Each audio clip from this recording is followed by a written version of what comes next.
திருச்சிற்றம்பலம்.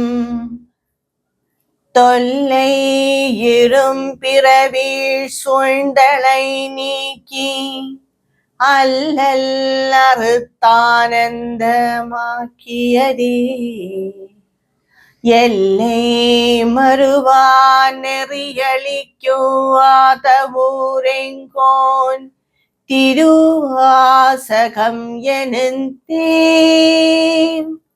திருச்சிற்றம்பலம். நாம் திருவாசகத்தின் 4வது பாடலான போற்றி திரு அகவலின் விளக்கத்தை பார்த்து கொண்டிருக்கிறோம். இதுவரை முதல் 14 வரிகளுக்கான விளக்கத்தை பார்த்து முடித்துள்ளோம். மேலும் பல வரிகளுக்கான விளக்கத்தை இன்றைய வீடியோவில் காண்போம்.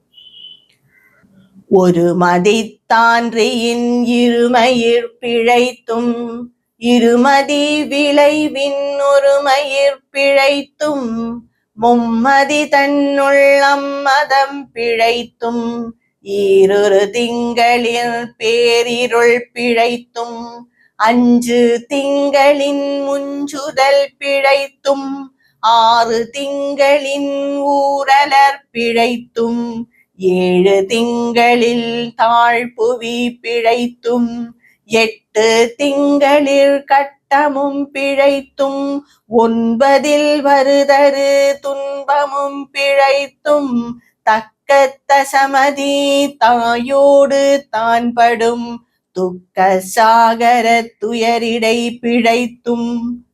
பிறப்பை பற்றி மிக அழகான வரிகள். சென்ற பல வரிகளாகவே, அதாவது முதல் 14 வரிகளிலேயே மாணிக்கவாசகர் அடிகளார் கூறினார், அந்த திருமால் கூட காண இயலாத திருப்பாதங்களை அந்த சிவபெருமான் இந்த கடல் சூழ்ந்த உலகில் வாழும் மனிதர்களுக்காக, அதாவது அடியார்களுக்காக அதை காண்பிப்பார் என்றும், ஒரு ஜீவனானது அதன் கர்மாவை பொறுத்தே பிறக்கின்றது.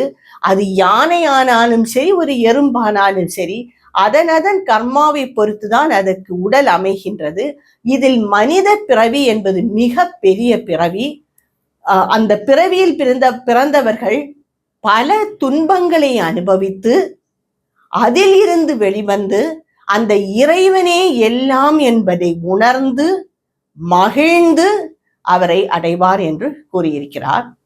இந்த சில வரிகளில் ஒரு ஜீவனானது ஒரு தாயின் வயிற்றில் இருந்து எவ்வாறான கஷ்டங்களை எல்லாம் தாண்டி அதில் இருந்து பிழைத்து ஒரு மனிதனாக பிறப்பிடிக்கிறது என்று கூறுகிறார். ஒரு மதித்தான்றியின் இருமயிர் பிழைத்தும் இருமதி விளைவின் ஒருமயிர் பிழைத்தும். ஒரு மாதத்தில், முதல் மாதத்தில் அந்த ஜீவன் ஒரு தனி வடிவை எடுக்கிறது. 2வது மாதத்தில் அந்த எடுத்த வடிவு நல்ல வலிமை அடைகிறது, உறுதியாகிறது. மும்மதி தன்னுள்ளம் மதம் பிழைத்தும் ஈரிரு திங்களில் பேரிருள் பிழைத்தும்.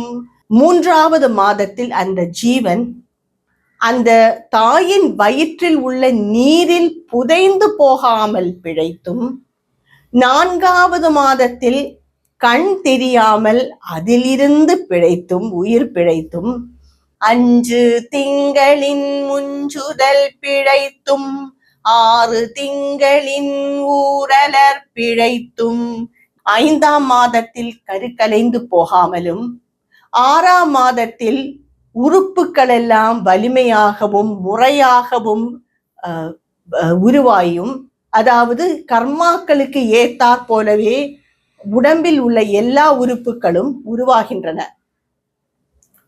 பிறக்கும் பொழுதே எல்லா உறுப்புகளும் வலிமையுடனும் முறையாகவும் ஜனனம் இருக்க வேண்டும். அதற்கு பின்பும் அந்த உறுப்புகள் எல்லாம் நல்லதாக இருப்பதற்கும் முறையாகவும் சீராகவும் இருப்பதற்கும் அந்த ஒவ்வொரு ஜீவனும் செய்த கர்மா தான் இதற்கு முழு காரணம். 6ஆம் மாதத்தில் உறுப்புகள் முறையாக அமைந்தும் 7 திங்களில் தாழ்புவி பிழைத்தும். சில ஜீவன்கள் அதன் பாரம் தாங்காமல் 7வது மாதத்திலேயே பூமியில் விழுந்துவிடும், அதாவது பிறந்துவிடும். ப்ரிமச்சர் பர்த் என்று கூறுவார்கள். அவ்வாறு பிறப்பதினால் பல துன்பங்கள் அந்த ஜீவன் அனுபவிக்க வேண்டியிருக்கும். அவ்வாறெல்லாம் இல்லாமல் அதிலிருந்து பிழைத்தும் 8 திங்களிற் கட்டமும் பிழைத்தும் 9 வருதரு துன்பமும் பிழைத்தும் 8ஆம் மாதத்திலும் 9ஆம் மாதத்திலும் இயல்பாகவே பல கஷ்டங்கள் அந்த ஜீவன் அனுபவிக்க வேண்டிய ஒரு சூழ்நிலை வரும். இதில் எல்லாம் இருந்து பிழைத்தும் தக்க தசமதி தாயோடு தான் படும் துக்க சாகர துயரிடை பிழைத்தும் இது எல்லாம் பல கஷ்டங்களை தாண்டி வந்து அந்த ஜீவன் 10ஆவது மாதத்தில் பிறக்கின்றது. பிறக்கும் சமயத்தில் தானும் கஷ்டப்படுகின்றது, அந்த தாயையும் பலவிதமாக கஷ்டப்படுத்துகிறது. இவ்வாறாக பல துன்பங்களை ஒவ்வொரு கட்டமாக ஸ்டேஜ் பை ஸ்டேஜாக தாண்டித்தான் ஒரு ஜீவன் இந்த மனித ரூபம் எடுத்து பூமியில் பிறக்கின்றது. கஷ்டம் அதோடு தீர்ந்து விட்டதா? இல்லை, தொடர்கின்றது. துக்க சாகரம் என்று கூறிவிட்டாரே, இன்னும் தொடர்கிறது. ஆண்டுகள் தோறும் அடைந்த அக்காலை ஏண்டியும் இருத்தியும் எனை பல பிழைத்தும் காலை மலமோடு கடும் பகல் பசினிசி வேலை நித்திரை யாத்திரை பிழைத்தும் ஆண்டுகள் தோறும் இந்த கஷ்டம் பெருகிக் கொண்டே வருகிறது. ஆண்டுதோறும் இந்த ஜீவன் வளர்கின்றது. வளர வளர கஷ்டம் என்ன குறையவா செய்கிறது? பெருகிக் கொண்டே வருகிறது. ஆரம்ப காலத்தில், அதாவது மிக சிசுவாக இருக்கும் பொழுதும் சரி, சின்ன குழந்தையாக இருக்கும் பொழுதும் சரி, பல பேர்கள் உன்னை காப்பாற்றுகிறேன், உன்னை பார்த்து கொள்கிறேன் என்று பல துன்பங்களை இந்த ஜீவனுக்கு கொடுப்பார்கள். அது ஆசிரியர்களானாலும் சரி, உன்னை நல்லா படிக்க வைக்கிறேன் என்று அடியடியடின் முத்துன்னு முத்துவார்கள். இப்படி பல துன்பங்கள் உடல் ரீதியாகவும் மன ரீதியாகவும் அதை அனுபவித்து அதை தாண்டிதான் இந்த ஜீவன் பெரிதாக வளர்கின்றது. வளர்ந்த பொழுதும் அதற்கான கடமைகளில் இருந்து பல துன்பங்களை அனுபவிக்கின்றது. காலை மலமோடு கடும் பகல் பசினிசி, இது எல்லாம் உடலுக்கு ஆன அதற்கான இயல்பான துன்பங்கள். பசி என்று சாதாரணமாக நாம் கூறுவோம். ஆனால் சில ஜீவர்களுக்கு ஒரு நொடி பசி தாங்க இயலாது. ஒரு தலை சுற்றுவது போல் இருக்கும், உடம்பெல்லாம் தளர்ந்து விடும். பசி என்பதே சில பேருக்கு தாங்க இயலாது. இது அவர்களுக்கு ஒரு துன்பம் தானே. வாழ்நாள் பூரும் இந்த பசியை கொண்டு நடக்க வேண்டுமே.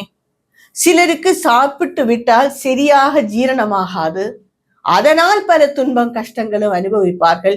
இது எல்லாம் சின்னது, இது எல்லாம் என்ன பெரிதா என்று நாம் நினைப்போம். ஆனால் சில ஜீவர்களின் வாழ்க்கையே இது பாதிப்பது போல் இருக்கும். இந்த கஷ்டம் எல்லாம் தாண்டித்தான் ஒரு ஜீவன் வளர்கின்றது. இது மட்டுமா? வேலைக்கு செல்கின்ற இடத்தில் எவ்வளவோ கஷ்டங்கள். அது வெளி வேலையானாலும் சரி, வீட்டு வேலையானாலும் சரி, வேலை, நித்திரை, உறக்கம். எத்தனையோ ஜீவர்கள் உறக்கம் இல்லாமல் கஷ்டப்படுகிறார்கள். சில பேருக்கு எந்த நேரமும் உறக்கமும் இதனால் துன்பப்படுகிறார்கள். யாத்திரை, அவர்கள் சொந்த விஷயத்துக்காக இருந்தாலும் சரி, வேறு ஏதோ ஒரு விஷயத்துக்காக இருந்தாலும் சரி, யாத்திரை செய்ய வேண்டி இருக்கும். யாத்திரை என்றால் எல்லோருக்கும் அது சுகமாக அமையாது. மிக கஷ்டப்பட்டுதான் சிலவர் யாத்திரை செய்வார்கள். இவ்வாறாக பல துன்பங்களையும் கஷ்டங்களையும் அனுபவித்து அந்த ஜீவன் இதில் இருந்தெல்லாம் பிழைத்து வருகின்றது என்று கூறுகிறார் மாணிக்கவாசகடிகளார். மேலும் அவர் என்ன கூறுகிறார் என்று என்னுடைய அடுத்த வீடியோவில் காண்போம். திருச்சிற்றம்பலம்.